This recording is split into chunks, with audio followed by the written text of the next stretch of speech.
YouTube का link है, मैं अभी भेज देती हूँ।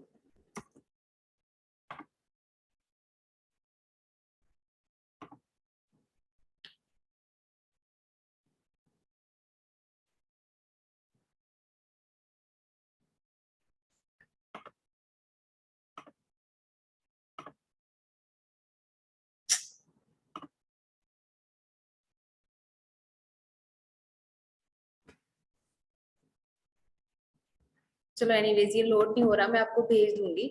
जब आपके यहाँ माई एसक्यूएल जो है वो डाउनलोड हो जाएगा, तो आपने क्या करना है, वो कहाँ डाउनलोड होगा, सी ड्राइव में जाके डाउनलोड होगा, और आपने प्रोग्राम फाइल्स में जाना है। प्लीज एक्सक्यूज मी, इतना कुछ चला के मेरा लैपटॉप बहुत स्लो हो गया है।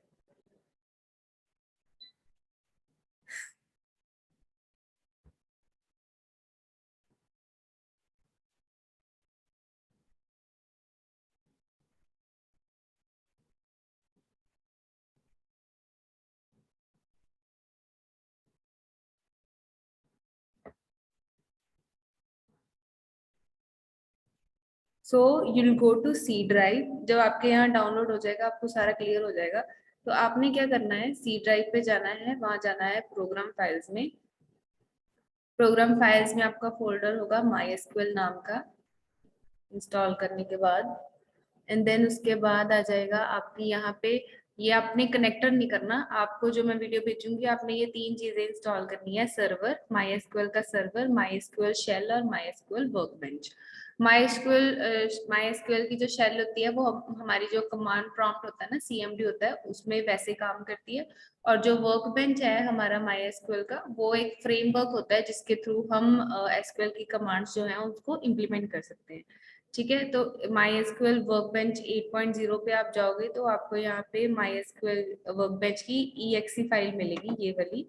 तो इसको आपको रन करना है। रन करने के बाद आपके पास एक फ्रेमवर्क खुल जाएगा जिसके थ्रू आप एसक्यूएल इम्प्लीमेंट कर सकते हो।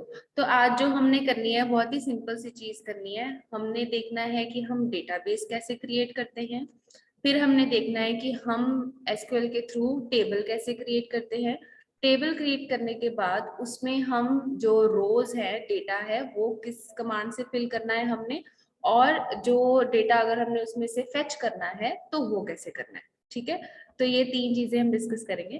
तो आपका माई एसक्यूएल वर्कबेंच इस तरह से खुल जाएगा, और आपने यहाँ पर साइड पे लिखा है ना लोकल इंस्टेंस माई एसक्यूएल, इसके ऊपर क्लिक करना है। और क्लिक करने के बाद ये आपसे एक पासवर्ड पूछेगा। ये पासवर्ड आप खुद रखोगे, जब आप इंस्टॉल करोगे वहां पर एक स्टेप आता है जिसमें आपको एक पासवर्ड रखना होता है। तो आप अपना नाम रख लेना, वो पासवर्ड रख लेना जो आपको इजीली याद रहे। तो यहाँ पर आप वो पासवर्ड एंटर कर दोगे जो आपने इंस्टॉलेशन के वक्त उसमें रखा था। ठीक है, उसके बाद आपका पूरा जो फ्रेमवर्क है माईसीक्वल का वो खुल जाएगा।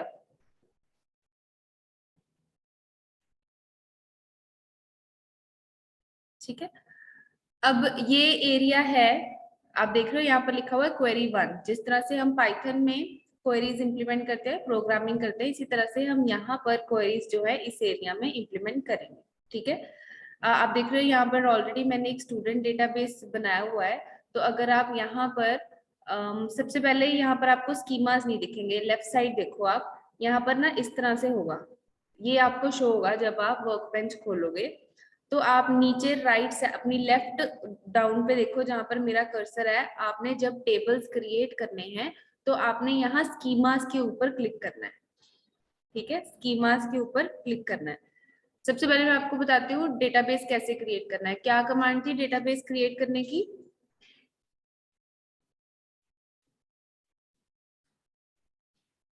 डेटाबेस क्रिएट करने की क्या कमांड थी बताओ, पिछली बार बताई तो थी।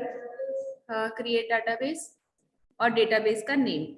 तो सिंपली हमने क्या करना है, क्रिएट, अगर हमने कोई नया डेटाबेस बनाना है तो डेटाबेस, और यहाँ पर डेटाबेस का नेम, सपोज मैं यूनिवर्सिटी नाम का डेटाबेस बनाना चाहती हूँ। ठीक है, तो ये मैंने लिखना है। ये ध्यान रखना, कि MySQL के जब आगे आगे वर्जन आते जाते हैं तो सिंटेक्स में थोड़े बहुत चेंजेस हो जाते हैं, ठीक है। अगर आप यहाँ पर, जो मैं आपको ऑनलाइन पढ़ा रही हूँ, यहाँ पर क्या किया हुआ है उन्होंने, जब क्रिएट डेटाबेस की कमांड है उसके बाद उन्होंने सेमी कॉलन लगाया हुआ है, लेकिन ये वाली जो MySQL का सर्वर है ये सेमी कॉलन एक्सेप्ट नहीं करता। अगर मैं यहाँ पे सेमी कॉलन लगाऊंगी तो मेरा जो सिंटेक्स है मतलब वो चलेगा नहीं, तो आपने सेमी कॉलन नहीं लगाना है, ठीक है। तो आप एक कमांड लिखोगे, क्वेरी लिखोगे जो आपको चलानी है, उसके बाद अभी हमने फाइल्स नहीं बनानी, हमने जस्ट उसी वक्त क्वेरी चलानी है रन टाइम पे। उसके बाद आप यहाँ देखो ऊपर एक बिजली का साइन दिख रहा है, ये गोल्डन, जिसके ऊपर मैंने एरो लिया हुआ है। ये क्या करता है कि जितनी भी स्टेटमेंट्स आपने सिलेक्ट करी होंगी उनको एग्जीक्यूट कर देगा, ठीक है। अब मैं क्या चाहती हूँ कि ये क्वेरी मेरी एग्जीक्यूट हो जाए, तो मैं सिलेक्ट करके इसके ऊपर क्लिक कर दूंगी। तो नीचे आप यहाँ पर देख रहे हो, नीचे जो हमारा ये सेक्शन है ये क्या दे रहा है हमें, एक्शन आउटपुट। ये मुझे आउटपुट दे रहा है कि जो मेरा डेटाबेस है क्या वो क्रिएट हो गया है या नहीं हुआ है। तो यहाँ लिखा आ गया क्रिएट डेटाबेस यूनिवर्सिटी 1 रो इफेक्टेड। जब यहाँ पर ग्रीन कलर का टिक आ गया दैट मीन्स आपकी क्वेरी चल पड़ी है, ठीक है। तो मैंने डेटाबेस बना लिया यूनिवर्सिटी नाम का, डन, क्रिएट डेटाबेस। अब मैं क्या चाहती हूँ कि इनमें से जो भी मैंने एक डेटाबेस बनाया है उसमें मैं एक टेबल क्रिएट करना चाहती हूँ, ठीक है। एक मैंने बड़ा डेटाबेस बनाया, डेटाबेस में मैं मल्टीपल टेबल्स रख सकती हूँ। उस स्टूडेंट टेबल का मैं सपोज स्टूडेंट इन्फो नाम का एक टेबल बनाना चाहती हूँ। सो उसके लिए मैं क्या करूंगी, यहाँ पर नीचे स्कीमास लिखा है ना, इसके ऊपर क्लिक करूंगी। तो जो भी हमने यहाँ पर डेटाबेसेस बनाए होंगे वो यहाँ पर शो हो जाएंगे। अभी यूनिवर्सिटी डेटाबेस नहीं शो हो रहा, मे बी जब हम रीस्टार्ट करेंगे तब शो हो जाएगा, ये पहले भी प्रॉब्लम आ रही थी। बट ये मैंने स्टूडेंट डेटाबेस बनाया हुआ है, ठीक है। अब मैं चाहती हूँ कि स्टूडेंट डेटाबेस के अंदर मैं एक टेबल बनाऊं, तो मैं क्या करूंगी, यहाँ पर स्टूडेंट डेटाबेस को सिलेक्टेड रखूंगी, ठीक है। सिलेक्ट कर लिया ना मैंने। और यहाँ आपको देखो नीचे लिखा हुआ है स्कीमा स्टूडेंट, कि स्टूडेंट स्कीमा या स्टूडेंट डेटाबेस में मैं काम कर रही हूँ। अगर ये मैं सिस्टम का बाय डिफॉल्ट वाला डेटाबेस चूज करूंगी तो यहाँ आ जाएगा स्कीमा सिस। तो ये शो कर रहा है कि आप करंटली किस डेटाबेस के अंदर काम कर रहे हो। तो मैंने स्टूडेंट डेटाबेस चूज किया। अब स्टूडेंट डेटाबेस में मैं एक नया टेबल बनाना चाहती हूँ, मैं एक नया टेबल बनाना चाहती हूँ। तो क्रिएट टेबल हम देखते हैं कि हम कैसे करते हैं। सो दी SQL create table statement is used to create tables in database। Database में create table नाम की स्टेटमेंट हम यूज करते हैं, create table। उसके बाद हम क्या करते हैं, टेबल का नेम। अब डेटाबेस में किस टेबल किस नाम का टेबल मैंने बनाना है वो मैं इसमें लिखूंगी, प्लस उसके बाद हम डालते हैं पैरेंथेसिस। यही देखो आप सिंटेक्स पहले, फिर उसके बाद आता है हमारा कॉलम 1। कॉलम 1 मींस कि मुझे फर्स्ट फील्ड अपनी क्या चाहिए, वो रोल नंबर हो सकता है, आईडी हो सकती है, नेम हो सकता है, एड्रेस, सिटी, कुछ भी हो सकता है। सपोज मैं कॉलम 1 बनाती हूँ आईडी। फिर उस आईडी में जो मैं डेटा इनपुट करवाऊंगी वो मेरा किस टाइप का होना चाहिए, वो मेरा इंट टाइप का होना चाहिए सपोज मैं चाहती हूँ। तो यहाँ पर मैं डेटा टाइप क्या लिखूंगी, इंट, ठीक है, INT, इंट, की मेरी जो रोल नंबर या आईडी है वो इंटीजर हो। उसके बाद आता है कॉलम 2। नेक्स्ट फील्ड क्या रखना चाहते हो आप, मे बी मैं नेम रखना चाहती हूँ, उसका क्या डेटा टाइप होगा, वेर कैर होगा। या वेर कैर मीन्स आपको सिर्फ करेक्टर ही उसमें मतलब आप लिख सकते हो। और उसकी कितनी लिमिट, सपोज मैं चाहती हूँ कि मेरा यूजर 20 डिजिट्स ही उसमें 20 लेटर्स ही इनपुट कर पाए, वो हम कॉलम में लिख सकते हैं। इसी तरह से हम different columns and number of columns इसमें इंसर्ट करेंगे कि हमारे टेबल में क्या क्या फील्ड्स होनी चाहिए, ठीक है। तो उसके बाद अब इन्होंने ये एक एग्जांपल लिया, let us take an example to create students table with ID as primary key and not null are the constraint showing that these fields can not be null while creating records in the table. अब आप देख रहे हो, अब मैं इसको यहाँ से कॉपी पेस्ट ही करके आपको इम्प्लीमेंट करके बताती हूँ। ये क्वेरी मैं यहाँ चलाना चाहती हूँ, मैं टेबल क्रिएट करना चाहती हूँ स्टूडेंट डेटाबेस में, ठीक है। तो मैंने क्या टेबल क्रिएट किया, स्टूडेंट्स नाम का, स्टूडेंट नाम का तो हमारे डेटाबेस ही है, यहाँ पर हम स्टू इन्फो करके अपना टेबल बना लेते हैं, ठीक है। कि मैं स्टू इन्फो नाम का एक टेबल बनाना चाहती हूँ, उसमें मेरी पहली फील्ड होगी इंट, नॉट नल का मतलब कि जब हम इसमें डेटा स्टोर करेंगे, जब हम इसमें डेटा स्टोर करेंगे तब मैं नहीं चाहती कि ये फील्ड खाली शो हो। होता है ना समटाइम, जैसे अगर आप गूगल फॉर्म भी भरते हो और अगर आप कोई फील्ड छोड़ देते हो तो वो आपका गूगल फॉर्म एक्सेप्ट नहीं करता, क्योंकि पीछे लगाई होती है कि ये वाला फॉर्म, मतलब ये वाला ऑप्शन आपने भरना ही भरना है। नॉट नल का मतलब कि ये जब आप रिकॉर्ड्स भरोगे तो इसमें जो आईडी है आपकी वो खाली नहीं होनी चाहिए। उसके बाद नेम लिख लिया, तो ये डेटा टाइप्स आप याद कर लेना, वैरचर, और उसकी लिमिट लिख दी कि 20 आप लेटर्स इसमें डाल सकते हो, ये भी नल नहीं होना चाहिए। उसके बाद एज, ठीक है, वो आपने इंटीजर में ही लेनी है, नल नहीं होना चाहिए। ये हमारी मर्जी है, हमने जिसको नल रखना है नहीं रखना है वो हमारी मर्जी है। उसके बाद आ गया address. Address character data type का है, उसको भी दे दिया कि आपने 25 लेटर्स ही लिखने हैं, और उन्होंने लिख दिया यहाँ पे जो आईडी है वो प्राइमरी की होनी चाहिए। ये अभी के लिए हम स्किप कर देते हैं क्योंकि हमें अभी जरूरत नहीं है इस चीज की।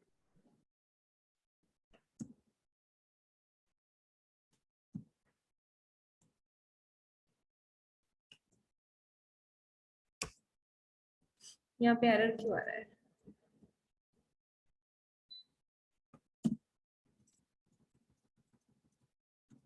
यहाँ पर कॉमा की जरूरत नहीं थी। ठीक है, प्राइमरी आईडी वाला मैंने स्किप कर दिया। अभी मेरी क्रिएट टेबल में क्या है, क्रिएट टेबल, टेबल का नेम, किस नाम से टेबल क्रिएट करना है, उसमें मुझे ये 4 फील्ड्स चाहिए। तो ये क्रिएट, आप टेबल क्रिएट कर दीजिए, ये मैंने इसमें लिखा है। ये मेरी क्वेरी है, तो मैंने क्वेरी को पूरी को सिलेक्ट किया, और इसमें कंट्रोल प्लस एंटर भी दबा सकते हैं। कंट्रोल और एंटर दबाओगे तब भी जो क्वेरी है वो रन हो जाएगी। अब यहाँ पर हमारा सेकंड भी टिक हो गया, ग्रीन हो गया, दैट हमारा जो टेबल है वो क्रिएट हो गया है, इसका मतलब। ठीक है, हो गया क्रिएट। अब नेक्स्ट स्टेप क्या है, मैं क्या चाहती हूँ, मैं इसमें डेटा इंसर्ट करना चाहती हूँ। तो उसके लिए हम क्या करते हैं, ये आप जावा टी पॉइंट पे माई एसक्यूएल या एसक्यूएल खोल लेना, तो ये सारी आपको डिस्क्रिप्शन यहाँ पे मिल जाएगी, वही सारा कुछ, वही एग्जांपल्स वगैरह दी हुई हैं। तो इट इज योर ड्यूटी कि आप इसको इम्प्लीमेंट करो, ज्यादा कॉम्प्लिकेट नहीं करना, जितना मैंने करवाया उतनी चीज इम्प्लीमेंट कर लेनी है। आप नए नए अलग अलग टेबल्स, उन अलग अलग टेबल्स में अलग अलग फील्ड्स डाल के देख लेना, ठीक है, इंस्टॉल करके। अब जब हमने टेबल क्रिएट कर दिया, अब खाली तो रखना नहीं है टेबल, अब टेबल में हमने क्या करना है, डेटा इंसर्ट करना है। तो डेटा इंसर्ट करने के लिए हम यूज करते हैं command insert into. Insert into, तो इंसर्ट स्टेटमेंट हम यूज करते हैं। अब ये ध्यान रखना, ये जो क्रिएट स्टेटमेंट हमने यूज किया है ये कौन से टाइप की स्टेटमेंट थी, याद है किसी को? क्रिएट स्टेटमेंट कौन सी टाइप की एसक्यूएल स्टेटमेंट है? Ma'am definition. हाँ, डाटा डेफिनेशन स्टेटमेंट है। और इंसर्ट मैनिपुलेशन। एसक्यूएल की इंसर्ट स्टेटमेंट है वो मैनिपुलेशन स्टेटमेंट है। दैट मीन्स हम जो हमारा डेटाबेस है उसको मैनिपुलेट कर रहे हैं, हमारा टेबल जो है उसको मैनिपुलेट कर रहे हैं, और उसमें रिकॉर्ड्स अब हम डालने लगे हैं इंसर्ट स्टेटमेंट के साथ। So SQL insert statement is an SQL query. It is used to insert a single or multiple records in a table. Table में records हम insert command use करके डाल सकते हैं। अब insert करने के 2 तरीके हैं। By SQL insert into statement by specifying column names without specifying column names. सबसे पहला आप सीधा एग्जाम्पल ही देखो तो आपको क्लियर हो जाएगा कि अगर हमने अपने डेटा, अपने टेबल में डायरेक्टली जो डेटा है उसको इंसर्ट करना है तो हम क्या यूज करते हैं, इंसर्ट इनटू। कौन से टेबल में इंसर्ट करना है, टेबल का नेम लिखेंगे, हमारे टेबल का नेम है स्टू इन्फो, तो स्टू इन्फो नेम लिखेंगे। उसमें कौन कौन से कॉलम में हमने क्या क्या वैल्यू इंसर्ट करनी है वो हम सीरीज वाइज लिखेंगे। जैसे यहाँ पे है इंसर्ट इनटू, यहाँ पर हम अपने टेबल का नेम लिखेंगे, फिर यहाँ पर हमारे पास जो भी फील्ड्स है, हमारी फील्ड्स क्या थी, आईडी, नेम, एज और एड्रेस, ठीक है, वो फील्ड्स का नाम लिखेंगे। अब उन फील्ड्स की क्या वैल्यू होनी चाहिए, नेक्स्ट लाइन में हम लिखेंगे वैल्यूज, फिर ब्रैकेट स्टार्ट और ब्रैकेट बंद, और उसमें सीरीज वाइज वैल्यू लिखेंगे। हम आईडी की क्या वैल्यू चाहते हैं, नेम की क्या वैल्यू चाहते हैं, एज की क्या वैल्यू चाहते हैं, और सिटी या एड्रेस की क्या वैल्यू चाहते हैं, हम वो यहाँ पर लिखेंगे। तो मैं इसे कोई कॉपी पेस्ट कर लेती हूँ क्योंकि टाइप करने में बहुत टाइम लग जाएगा। और इस टेबल के हिसाब से जो हमने टेबल क्रिएट किया है उसके टेबल के हिसाब से मैं यहाँ पर इंसर्ट की स्टेटमेंट डाल देती हूँ। यहाँ पर ये ध्यान रखना कि आपने जो कॉलम्स लिखे हैं आप यहाँ पर वही नाम लिखोगे, अदरवाइज वो एरर शो करेगा।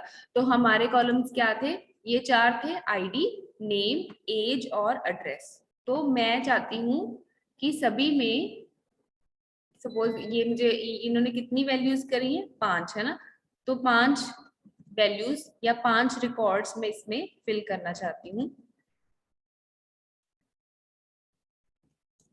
तो इंसर्ट इनटू, और मेरे टेबल का नेम क्या है, स्टू इन्फो, मतलब मैं अपने हिसाब से इसको एडिट कर रही हूँ,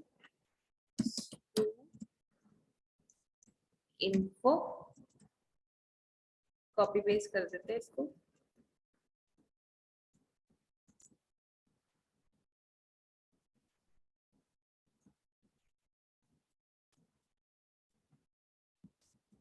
ठीक है, insert into stu info, ID, name, age, address. ID, name, age, address में क्या क्या वैल्यूज फिल करनी है, वैल्यूज 1 अभिराम, 22 इलाहाबाद, वो एड्रेस ही मान लो उसका। अब मैंने ये बताया था कि आपको सिंटेक्स में इशू आ सकता है। अब अगर मैं इसको इम्प्लीमेंट करके देखती हूँ, पूरी को इम्प्लीमेंट करती हूँ, तो आप देख रहे हो यहाँ पर वो एरर शो कर रहा है। ठीक है, वो एरर क्यों शो कर रहा है, क्योंकि ये जो सर्वर है वो क्या करता है कि जो स्ट्रिंग है ना आपका, उसको आपको, जैसे हम पाइथन में उसको रखते हैं ना इन्वर्टेड कॉमास में, उसमें रखना है, तो ये इसको एक्सेप्ट करेगा। ठीक है, ये जो मैं छोटी छोटी चीजें बता रही हूँ उसको नोट कर लो, बिकॉज विद टाइम जब नई नई वर्जन्स आती हैं तो इसका सिंटेक्स चेंज हो सकता है, तो आपको उसके साथ अप टू डेट रहना पड़ेगा। ठीक है, तो यहाँ पर जो नेम है, जो करेक्टर है, और उसकी जो आपने वैल्यूज रखी हैं, जो एड्रेस और नेम है, उसको आपने किस में रखना है, इन्वर्टेड कॉमास में रखना है। ठीक है, तो जो भी मेरे पास करेक्टर वाली वैल्यूज है उन सबको मैं यहाँ पर इन्वर्टेड कॉमास में लिख देती हूँ।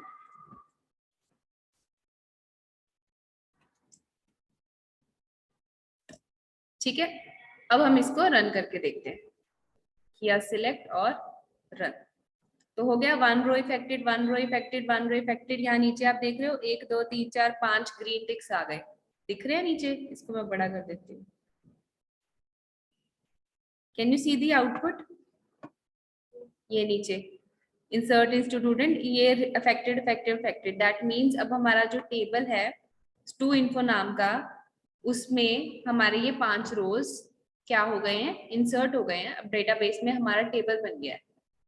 ठीक है, अब सपोज मैं चाहती हूँ कि उस टेबल, जो डेटाबेस का टेबल है उसको मैं व्यू करना चाहती हूँ, उसमें जो मेरा रिकॉर्ड है उसको मैं देखना चाहती हूँ। तो सारी चीजों को देखने के लिए हम क्या कमांड यूज करते हैं, हम सिलेक्ट कमांड यूज करते हैं। हमारे डेटा को डेटाबेस में से फेच करने के लिए हम सिलेक्ट स्टेटमेंट जो है उसको यूज करते हैं। इसके बारे में हम पढ़ते हैं। The select statement is most commonly used command in SQL. It is used to access the records from one or more database tables or views. It also retrieves the selected data that follows the conditions we want. Sometimes हम select statement में conditions देते हैं, sometimes हम select statement में conditions नहीं देते हैं। अगर हमने select statement में कोई condition नहीं दी, suppose सबसे पहले select statement समझ में आ गई, हमने डेटा को fetch करना है, हमने डेटा को रिट्रीव करना है डेटाबेस में से। अब डाल तो दिया लेकिन हमें दिख नहीं रहा, तो सबसे पहले अगर हमने सभी चीजें देखनी है अपने डेटाबेस में जो हमारे टेबल में पड़ी हैं, तो उसके लिए हम क्या यूज करते हैं, सिलेक्ट स्टार। स्टार का मतलब होता है सभी फील्ड्स मुझे शो कर दो, उस टेबल की सभी रोज मुझे शो कर दो। Select star from table name, table name क्या है हमारा, स्टू इन्फो। ठीक है, select star from stu info means stu info table में जितना भी डेटा है उसे सिलेक्ट करो, उसे रिट्रीव करो। तो इसको सिलेक्ट करके हम कर देते हैं रन। ठीक है, आपको रिजल्ट शो हो गया। ये हमारा टेबल बना है जिसमें 4 फील्ड्स हैं, उसमें 5 रिकॉर्ड्स हैं, वही रिकॉर्ड्स हैं जो हमने उसमें फिल किए थे। क्लियर, पहले बताओ इतना क्लियर हो गया? बाकी रोशनी अकेली यहाँ बैठी, यस यस मैम। जसकरण आपको?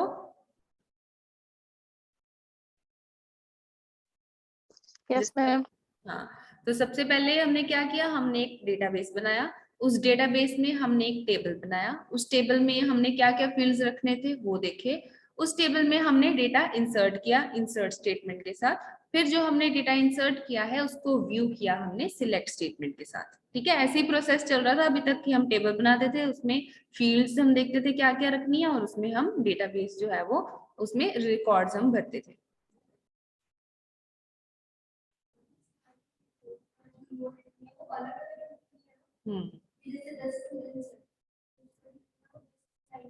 हाँ 10 लाइन्स में आना चाहिए। ठीक है, उसके बाद अब आप देखो यहाँ पर डिफरेंट डिफरेंट, अच्छा एक इंसर्ट का ये भी है, ये तो हो गया जो मैंने आपको इंसर्ट करवाया था कि आपने कॉलम नेम स्पेसिफाई करके इंसर्ट करना है। अदरवाइज आप कॉलम नेम बिना स्पेसिफाई किए भी इंसर्ट कर सकते हो। ठीक है, उसके लिए क्या करना है आपने, इंसर्ट इनटू, यहाँ पर स्टूडेंट का नेम और सीधा वैल्यूज लिख के सभी वैल्यूज इस तरह से आपने लिस्ट कर देनी है। ठीक है, ब्रैकेट्स में बार बार वैल्यूज लिखने की भी जरूरत नहीं है, बार बार कॉलम नेम्स भी लिखने की जरूरत नहीं है। वैल्यूज बस आपको ये ध्यान रखना है कि जिस भी सीरीज में आपकी फील्ड्स हैं उसी सीरीज में आपने उसमें वैल्यूज भरनी है। और जब आप इंप्लीमेंट करोगे जो भी करेक्टर वाली चीजें हैं उनको आपने डबल कोट्स में रखना है। ठीक है, ठीक है। अब सपोज आपको सभी कॉलम्स नहीं चाहिए, आपको सिर्फ एक ही कॉलम या दो कॉलम सिलेक्ट करने हैं। अभी तो मैंने स्टार लिखा तो सभी चीजें ही सिलेक्ट होके आ गई। सपोज आई वांट सिलेक्ट, मुझे सिर्फ आईडी सिलेक्ट करनी है, आईडी फ्रॉम टू इन्फो। तो जब हम आईडी लिखेंगे तो वो आईडी कॉलम हमें सिलेक्ट करके दे देगा। ठीक है, तो इसको हम रन कर देते हैं।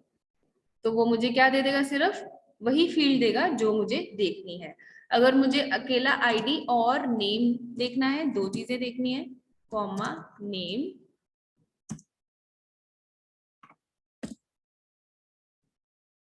ये नेम ब्लू नहीं आना चाहिए,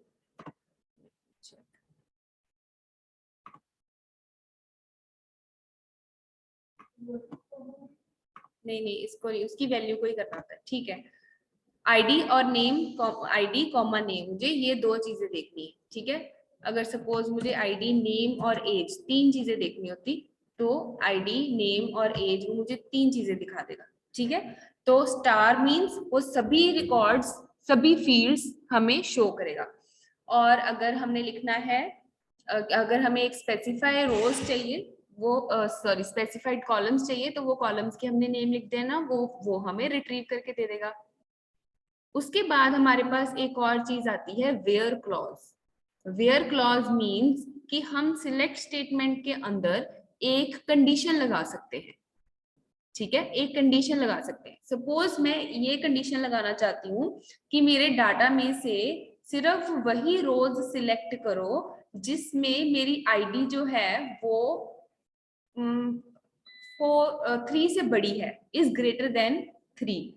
मैं चाहती हूँ कि 3 के बाद वाले जो डिटेल जो रिकॉर्ड्स हैं मैं वो व्यू करना चाहती हूँ सपोज। तो उसके लिए मैं क्या करूंगी, वेयर क्लॉज लगाऊंगी। So what I will write, select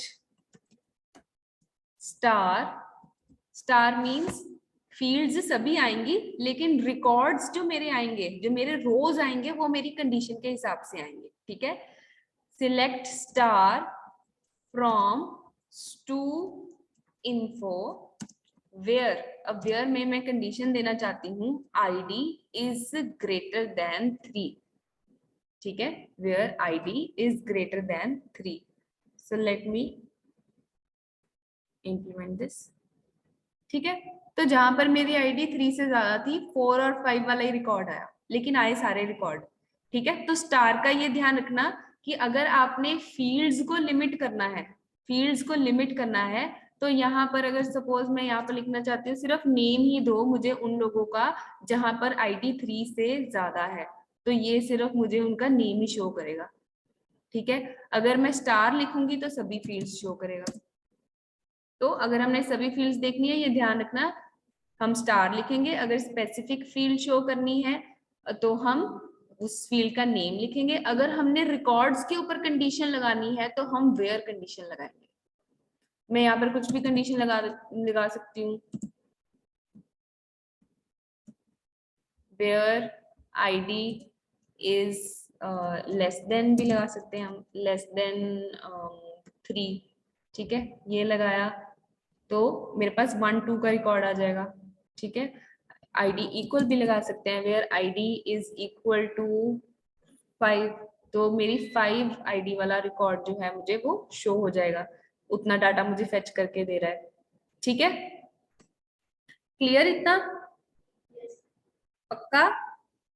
और साथ साथ में यहाँ पर आप नीचे देख सकते हो जो हमारी आउटपुट वाला कॉलम है वहां पे भी वो शो कर रहा है, ग्रीन ग्रीन करी जा रहा है, जो जो भी हमारी यहाँ पर आंसर्स आते हैं। 5 रोज रिटर्न किए थे सबसे पहले, 5 रोज रिटर्न, 2 रोज रिटर्न, जितने भी रोज वो फेच करके दिखा रहा है वो हमें नीचे शो करी जा रहा है, ठीक है। मैम हाँ जी, मैम जैसे अगर 1000 बंदों का हुआ डाटा तो फिर हम मैन्युअली उसको इनपुट करेंगे?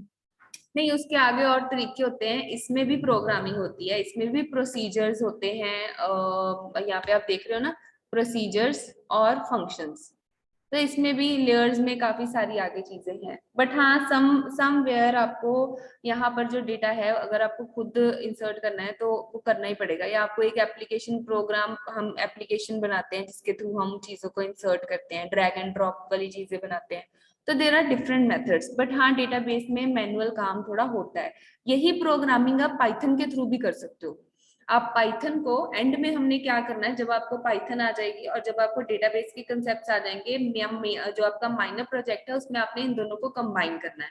आपने पाइथन के थ्रू डेटाबेस में टेबल्स बनाने, और वो आपका माइनर प्रोजेक्ट होगा, ठीक है। हम इन दोनों चीजों को कनेक्ट भी कर सकते हैं, किसी भी प्रोग्रामिंग लैंग्वेज को डेटाबेस के साथ हम कनेक्ट कर देते हैं, कर सकते हैं, ठीक है। जैसे सपोज आपने एक प्रोग्राम बनाया, जैसे हम नहीं डेटाबेस में डेटा भरते, ये तो अब आप प्रैक्टिस कर रहे हो ना, लेकिन डेटाबेस अगर आपने भरवाना है तो आपने यूजर से भरवाना है ना मोस्टली। सपोज जैसे मैं टीचर हूँ, मैं तो आप मानो अगर मेरे पास क्लास में 50 बच्चे हैं, 50 बच्चों का डाटा मैंने फिल करना है, राइट, वो तो मैं ही करूंगी ना। मैंने 50 बच्चों का डेटा फिल किया, उनके नंबर फिल किए, वो तो मेरा ही काम है। अब जब मैं फिल करूंगी वो इस तरह से सर्वर पे जाके सेव होता है, जो आपको मैं यहाँ दिखा रही हूँ। ये 1 टायर आर्किटेक्चर की मैं बात कर रही थी, ये है। आप देख रहे हो ना डेटाबेस कैसे बन रहा है, टेबल कैसे बन रहा है, यहाँ पर स्टोर हो रहा है। यही अगर हम ऑनलाइन, जैसे मैं अगर आपके मार्क्स वगैरह भरती हूँ, वो इसी तरह से पीछे बैकएंड पे डेटाबेस पे जाके स्टोर होता है, और इसी तरह से जो डेटा है वो सिलेक्ट वगैरह कर सकता है एडमिन, जो मैं अब काम कर रही हूँ क्वेरीज लगा के, जो मैंने स्ट्रक्चर के टाइम पे डिस्कस किया था, याद है। डेटाबेस क्वेरी लगाते हैं हम, उसको फेच करते हैं डाटा, तो ये 1 टायर है, जो मेरा डेटाबेस है मेरे ही लैपटॉप पे पड़ा हुआ है, ठीक है। यही अगर अगर यही मैं आपको ऑनलाइन एक्सेस दे दूं, सपोज कि आप अपने घर पे बैठे मेरे इस डेटाबेस के ऊपर किसी एप्लीकेशन या किसी ऐप के थ्रू डेटा भर सकते हो, वो 2 टायर हो जाएगा, ठीक है। डेटाबेस तो मेरे लैपटॉप पे पड़ा है, लेकिन काम उसके ऊपर आप कर रहे हो, उसमें इस तरह से आप डेटाबेस या टेबल्स बना रहे हो, उसमें रिकॉर्ड्स भर रहे हो, तो वो 2 टायर हो जाएगा, ठीक है ना। क्लियर हो गया? हाँ जी, आप दोनों को create database, create table, insert into table, select command, तीनों क्लियर हो गई हैं, चारों? Yes ma'am. ओके, चलो जितना जल्दी हो सके मैं आपको लिंक भेजती हूँ, इसको इम्प्लीमेंट करना स्टार्ट कर दो। इसको इंस्टॉल करना कोई बड़ी बात नहीं है।